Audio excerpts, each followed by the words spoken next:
अर्थात वेल्थच्या आजच्या भागात आपलं स्वागत आहे.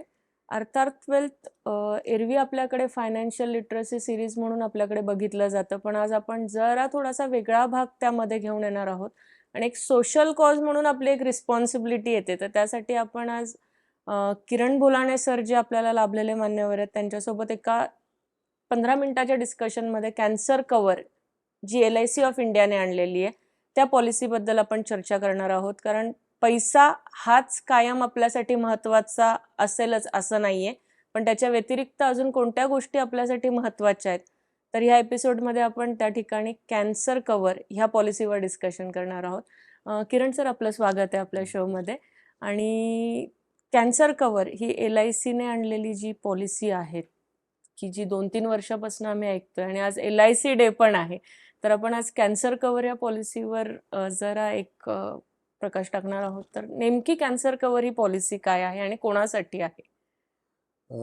श्रोतेहो नमस्कार. आणि LICच्या 67व्या वर्धापन दिनानिमित्त मी पहिल्यांदा आपल्या सगळ्यांना शुभेच्छा देतो. आणि LIC जे काही काम करते आहे, अनेक वर्ष आपण बघतो आहोत की अनेक स्थित्यंतर LICनी बघितली. LIC आज जे काही डेटा बँक आम्ही ज्याला म्हणतो की रिस्क मॅनेजमेंटमधलं जे काही डेटा बँक आहे, तर ती म्हणजे LIC आहे. त्यांच्याकडे सगळ्या प्रकारचं स्टॅटिस्टिकल डेटा अवेलेबल आहे. आणि seeing the situation, seeing the data, आज ज्या पॉलिसीबद्दल आपण बोलणार आहोत ती पॉलिसी येण्यामागचं कारण अतिशय महत्त्वाचं आहे आणि ते समजून घ्यायची गरज आहे. खूप दिवसांपूर्वी LICनी सगळा डेटा चेक करून आणि गव्हर्नमेंटनी पण इंटरव्हीन करून रिक्वेस्ट करून LICला खास एक ज्याला कॅन्सर कव्हर किंवा कॅन्सरसाठीची पॉलिसी म्हणून आणायला लावली. आणि त्यासाठी त्यांनी भरपूर अभ्यास करून अतिशय कमी पैशामध्ये अतिशय चांगलं कव्हर आपल्याला अवेलेबल करून दिले. आता ही पॉलिसीची गरज काय होती? इतक्या सगळे प्रोडक्ट्स अवेलेबल आहेत आणि डेडिकेटेड ह्या कव्हरची काय गरज आहे? मेडिक्लेम पॉलिसीज आहेत. अनेक लोक पहिल्यांदा प्रश्न विचारतात की मेडिक्लेम आहे, मग कशाला या पॉलिसीची गरज आहे? म्हणजे हे पण क्रिटिकल इलनेस मध्ये येतं, तर बाकी क्रिटिकल इलनेस पण आहे, तर त्याच्यामध्ये या पॉलिसीची डेडिकेटेड काय गरज आहे? तर बघा, तुम्हाला सगळ्यांना आठवत असेल आज आज आपण सगळेजण गाड्या वापरतो आणि सगळे गॅजेट्स वापरतो. तर गाड्यांचा पूर्वी जो विमा व्हायचा त्याच्यामध्ये एक थर्ड पार्टी आणि एक ओन डॅमेज असायचं. इव्हेंच्युअली गाड्यांच्या किमती वाढत गेल्या, गाड्यांची व्हॅल्यू वाढत गेली, रिपेअरच्या कॉस्ट वाढत गेल्या. हळूहळू आपल्याला काही काही अडचणी समोर आल्या तेव्हा आपण झिरो डेप्थ पॉलिसीज आणल्या. बरं, झिरो डेप्थमध्ये पण अजून सुपर स्पेशलायझेशन्स आले. मग त्याच्यामध्ये आज लोक समोरनं म्हणतात ते इंजिन प्रोटेक्ट आहे का? तर हे काय, this is a super specialization required at this point of. ते गाड्यांच्या बाबतीत ते डेप्रिसिएटिंग असेट आहे, तरी तिथे आपण इतका विचार करून लोक इन्शुरन्स घेत आहेत. ते म्हणतात रोड साईड असिस्टन्स आहे का, तिथे ते असेल तर ते लॉस ऑफ की आहे का, लॉस ऑफ पर्सनल बिलॉंगिंग्स आहे का, असं सगळे कवर्स लोक आज आपल्याला गाड्यांच्या बाबतीत मागता आहेत. तर बिईंग ह्युमन बिईंग, आपल्या फॅमिली मेंबर्समध्ये आपण जेव्हा चेक करतो, भारतामध्ये कॅन्सरच्या पेशंट्सची संख्या फार झपाट्याने वाढते आहे. याचा स्टॅटिस्टिकल डेटा सगळ्या हॉस्पिटल्समधनं गव्हर्नमेंट कलेक्ट करतं. आणि जेव्हा असं कोणाकडे होऊ नये, पण आज आपण पूर्वी हा कॅन्सरबद्दलची जी काही माहिती होती ती फार कमी अवेलेबल होती आणि किंवा कमी लोकांना कॅन्सर होत होता. पण आता त्याची कारणं अनेक असतील, त्याच्यामध्ये आज आपण जाणार नाही आहोत. पण घडतंय काय, तर नंबर ऑफ पेशंट्स वाढत आहेत आणि सगळ्या प्रकारचे पेशंट्स वाढत आहेत. तर हे होत असताना फायनान्शियली एखाद्या घरामध्ये कुठल्या तरी माणसाला कॅन्सर डिटेक्ट झाला तर त्याची तिथून असणारी ट्रीटमेंटची प्रोसेस हे खूप प्रोलॉंग्ड असतं बऱ्याच वेळा आणि खूप खर्चिक असतं. आणि नुसतं खर्चिक नाही, ते ट्रीटमेंट पुरतं नाही, त्याच्याबरोबर एक माणूस लागतो, 2 माणसं लागतात, त्यांचं वेळ असते. मग कधी कधी त्यांना नोकरी सोडावी लागते किंवा सुट्ट्या घ्याव्या लागतात. तर financial burdens on the family खूप वाढतात. आणि जेव्हा एखाद्या फॅमिलीवरती ते येतं तेव्हा तो आयदर कर्ज घेतो किंवा तो काही ना काही त्याच्या पद्धतीने ते ट्रीट करण्याचा प्रयत्न करतो. तर ह्याला एक फायनान्शियल व्हेइकलच आपल्याला देता येईल का, असं गव्हर्नमेंटनी बघितलं. कारण असं जर व्हायला लागलं तर overall stability of human being किंवा जे स्टँडर्ड ऑफ लिव्हिंग मेंटेन केलेलं असतं एखाद्या माणसाने त्यांच्या फॅमिलीमधलं, ते एकदम 10 वर्ष 15 वर्ष मागे निघून जातं. यासाठी गव्हर्नमेंटने रिक्वेस्ट केली आणि LICने अतिशय सुंदर पॉलिसी आणली. ही पॉलिसी कोणाला घेता येते? तर ह्याच्यात पहिली गोष्ट आपण समजून घ्यायला पाहिजे की अनेक वेळा लोकांना असं वाटतं की आमच्या घरात तर पूर्वी कोणालाच कॅन्सर नव्हता आणि मेडिक्लेम पॉलिसी आहे, तर हा वेगळा खर्च करण्याची गरज आहे का? तर याचं उत्तर मी एका ओळीत देतो की त्याची गरज आहे आणि कायम राहणार आहे. त्याचं अलोकेशन ऑफ फंड्स प्लीज केलं पाहिजेत. ओके. पण सर आपण कॅन्सर बद्दल जर बोलायचं म्हटलं तर एक की खूप सेन्सिटिव्ह विषय आहे. दुसरी गोष्ट की कोणी आपल्याकडे त्या प्रोडक्ट बद्दल सांगायला आलं आणि त्यांच्या घरात तशी कुठली कधी सिच्युएशनच नाहीये आतापर्यंत, तर समोरची व्यक्ती आपल्याकडे भुवया उंचवून बघत असते की बरोबर आहे. कॅन्सर बद्दल तुम्ही आमच्याशी बोलता म्हणजे तुमचं म्हणणं काय आहे? हो. आमच्या इथे ही गोष्ट होणार आहे का किंवा व्हायला पाहिजे का? म्हणजे खूप सारे नेगेटिव्ह इम्पॅक्ट त्या याच्यामध्ये येतात. नाही तर ह्याचा विचार आपण अशा पद्धतीने हे हे अगदी बरोबर आहे तुम्ही म्हणता ते की लोकांना असं पहिल्यांदा असं असतं की अरे आमच्या घरात तर असं काही नाही आणि असं होऊच नये. You don't talk about this subject at all. Correct. म्हणजे तर असं पळून जाऊन तर आता आपल्याला चालणार नाही. कारण आहे आपण असं एखाद्या माणसाशी बोलण्याच्या आधी जेव्हा आपण त्यांना विचारतो की are you aware of cancer, तर ते लगेच आपल्याला आजूबाजूच्या 4 केसेस तरी नक्की सांगतात. बरोबर. अरे यांच्या घरामध्ये असं झालं, त्यांच्या घरामध्ये असं झालं आणि ते फार अडचणीत आले किंवा फायनान्शियली अडचणीत होते किंवा ते खूप ट्रॉमामधनं गेले व्हॉटएव्हर. सो प्रॅक्टिकली वय हा पण एक त्याच्यातला फॅक्टर आहे. अनेक वेळा लोकांना पूर्वी असे आजार असायचे जे लोकं diabetic patient we used to find after 50s, 60s. आता आपण बघतो आहोत की किती एजच्या लोकांना लहान डायबिटीस मुलांपासून होतंय. तसंच सुरुवात झाली. कॅन्सरच्या बाबतीत पण आहे. अगदी लहान मुलांपासून ते अगदी ओल्ड एजपर्यंतचे पेशंट्स आपल्याला बघायला मिळतात. म्हणजे तो स्पेसिफिक एजला होतोय का? तर असं पण काही नाहीये. पण मग छोट्या मुलांना तर आज जे LICने आणलेलं प्रोडक्ट आहे, तर पहिल्यांदा मला तुम्हाला हे सांगायचं आहे की अ, कोणाला होऊच नये, पण आपल्याकडे प्रोटेक्शन असलं पाहिजे.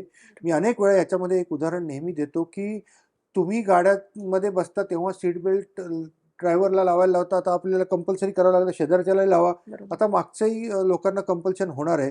तसं विमानामध्ये आपण बसतो तर ते पहिल्यांदा आपल्याला विमानात बसल्यावरती काय सांगितलं जातं, तर काही कारणाने तुम्हाला असं काही उतरायची वेळ आली, तर तुमच्या सीटच्या खाली एक पॅराशूट ठेवलेलं आहे. बरोबर तर आहे. ते वापरा. तर जर एखाद्या विमानात बसल्यावर मला असं सांगण्यात आलं, की जर ते असं ठेवलेलं नाहीये म्हणून तुम्हाला ₹1,500 स्वस्त तिकीट आहे, तर तुम्ही बसणार का त्या विमानात? तर नाही बसणार. पण अशी सिच्युएशन येते का? तर मी अनेक वर्ष फिरलो. कधीतरी असं होऊ शकतं. तर आपण त्याचे प्रिकॉशनरी मेजर म्हणून कॅन्सरच्या ट्रीटमेंटसाठी लागणारा खर्च हा खूप वॅरिंग आहे. खूप लाँग पिरियडपर्यंत त्याचे इम्पॅक्ट्स होतात. फायनान्शियली इम्पॅक्ट मोठे असतात. म्हणून याची प्रोटेक्शन आता याची कॉस्ट इतकी कमी आहे, की त्याचं बॉदरेशन करण्याची कारण नाही. एक टिक मार्क करायचं आणि you have to just keep that document for your safety. Okay. तर ते तुमच्याकडे असायला हवं. आता आता हा हा प्रश्न येतो, की मग ते कोणाला मिळणार आहे? बरोबर आहे. त्याचा वय तर किंवा एज एक ग्रुप काय असावा? मोठी खूप डिटेलमध्ये मी जात नाही. पण एक छोटं म्हणून तुम्हाला सांगतो, की या विम्यामध्ये LICने जो डेटा सर्च केला आणि त्याच्यामध्ये ज्याच्यात फायनान्शियल इम्पॅक्ट्स मेजरली येऊ शकतात, तर तिथे वय वर्ष 20 ज्याचं कंप्लीट झालंय, त्याच्यानंतर तुम्हाला इन्शुरन्स कॅन्सरची पॉलिसी नक्की घेता येते. किती वयापर्यंत? 65 वयापर्यंतच्या लोकांना ही पॉलिसी घेता येते आणि या पॉलिसीमध्ये मिनिमम कव्हर्सचे काही क्रायटेरियाज आहेत. पण अगदी त्याचा प्रीमियमचा विचार केला तर यंगर जनरेशनला खूप कमी प्रीमियम आहे. फक्त जेंडर वाईज विचार केला तर फिमेल लाईव्हचा प्रीमियम थोडासा मेल लाईव्हपेक्षा जास्त आहे. कारण भारतातलं स्टॅटिस्टिक्स असं सांगतं, की भारतात वुमेनला होणारा किंवा फिमेल्सला होणारं कॅन्सरचं प्रमाण जास्त आहे आणि मेलला होणारं प्रमाण कमी आहे.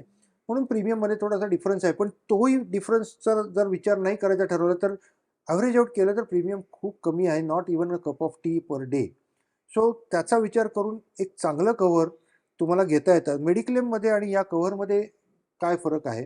अच्छा त्याच्या आधी सर मला तुम्हाला एक डिस्टर्ब करायचं आहे की अ, जिथे आपण म्हणतो की मेडिक्लेम आणि याच्यामध्ये थोडा फरक आहे. हे कव्हर घेत असताना एक बेसिक प्रश्न असा येतो त्यामध्ये की एखाद्या व्यक्तीला डिटेक्ट झालेला असेल आणि ती व्यक्ती हयात आहे आत्ता आणि आत्ता त्याला काही कुठले सिम्पटम्स नाही, असे लोक ही पॉलिसी घेऊ शकतात. हां, मी तिथेच येतोय आता, की हाच प्रश्न मी घ्यायचा विचार करत होतो, की पहिल्यांदा एलिजिबिलिटी काय, तर 20 वर्षानंतरचा कुठलाही माणूस ही पॉलिसी घेऊ शकतो. 65 वयापर्यंत. हा एक भाग. दुसरा महत्त्वाचा भाग काय, पण त्यात कोणाला घेता येऊ शकतं, तर ज्या व्यक्तीला विमा हा हवा आहे, त्याच्या क्लोज फॅमिलीमध्ये म्हणजे त्याचे आई-वडील आणि सख्खे भाऊ-बहीण यांच्यापैकी कोणालाही 60 वर्षाच्या वयाच्या आत जर कॅन्सर झालेला नसेल, तर ही पॉलिसी घेता येते. जर तसं झालेलं असेल, तर त्यांना तो विमा मिळणार नाहीये. याच्यामध्ये एकच कारण असं आहे, की शेवटी काय आहे, की हे कव्हर डेडिकेटेडली पण द्यायचंय आणि खूप कमी कॉस्टला पण द्यायचंय. तर ते देत असताना मग ही रिस्क ज्याला आपण हेरिडिटरीची रिस्क म्हणतो, ती रिस्क आपण अव्हॉइड करण्याचा प्रयत्न एल-आय-सीने ह्याच्यामध्ये केलेला आहे.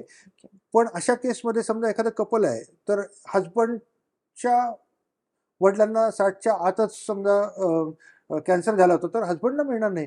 पण वाईफच्याकडे तशी काही हिस्ट्री नसेल, तिचे आई-वडील, भाऊ-बहीण यांना जर कधी 60च्या आत कॅन्सर झालेलं नसेल, तर तिला ते कव्हर नक्की मिळू शकतो. मिळू शकतं. तर कॅन्सर झालेलं घरात कोणीतरी आहे, म्हणून ही पॉलिसी मिळणार नाही का? असं नाही आहे. त्याच्यात एकदम क्लिअर आहे, की ज्या माणसाला आपण विमा देतो आहोत, त्याचे आई-वडील आणि सख्खे भाऊ-बहीण याच्यापैकी कोणालाही 60 वयाच्या आत कॅन्सर नसेल, तर त्यांना ते विम्याचं कव्हर मिळणार आहे.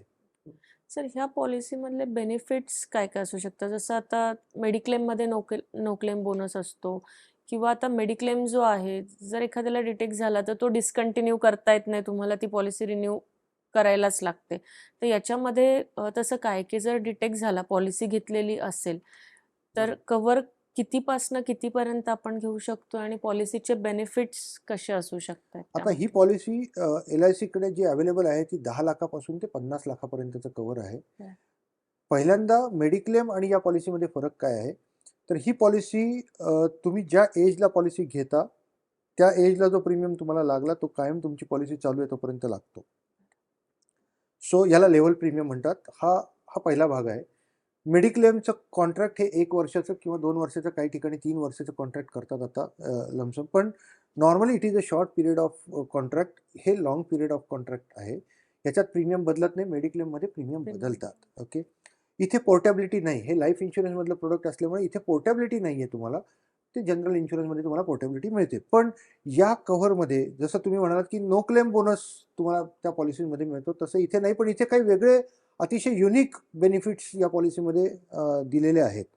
तर या पॉलिसीचं अगदी एक छोटं उदाहरण आपण घेऊया. एक 30 वर्षाचा माणूस आहे. परवाच्या दिवशी एक क्लेम सेटल झालेला आहे. तर मी त्याचं डिटेल्स आता इथे आपल्याला याच्यात सांगता येत नाही. पण 20 लाखाचं एखाद्या 30 वर्षाच्या मुलाचं कव्हर आहे. आता ते आपण त्याला म्हटलं, की 20 लाखाच्या कव्हरला समजा त्याला एक वर्षाचा 4,000-4,500 रुपये प्रीमियम येतो. तर तो प्रीमियम त्याला जितकी वर्ष पॉलिसी तितकी वर्ष तो प्रीमियम भरायचा आहे. अनफॉर्च्युनेटली 5 वर्षानंतरच अनफॉर्च्युनेटली असं झालं, की त्यांना काही डिटेक्शन झालं आणि डॉक्टरनी सांगितलं हिस्टोपॅथॉलॉजिकल रिपोर्ट्स नॉर्मली कन्फर्म करतात मॅलिग्नन्सी, की स्टेज 2 अँड अबव्हचा कॅन्सर आहे. असं जर तिथे अनफॉर्च्युनेटली लक्षात आलं, तर ह्या पॉलिसीमध्ये सगळ्यात पहिला बेनिफिट काय आहे, की त्या हिस्टोपॅथॉलॉजिकल रिपोर्टच्या बेसिसवरतीच एल-आय-सी क्लेम सेटल करतं. बरं. ओके. तुम्हाला कुठल्याच हॉस्पिटलचे बिल्स इथे काही तुम्हाला लागणार नाहीये. तुम्हाला फक्त काय लागतं, you have to give the confirmation of malignancy, जे हिस्टोपॅथॉलॉजिकल रिपोर्ट कन्फर्म करतात.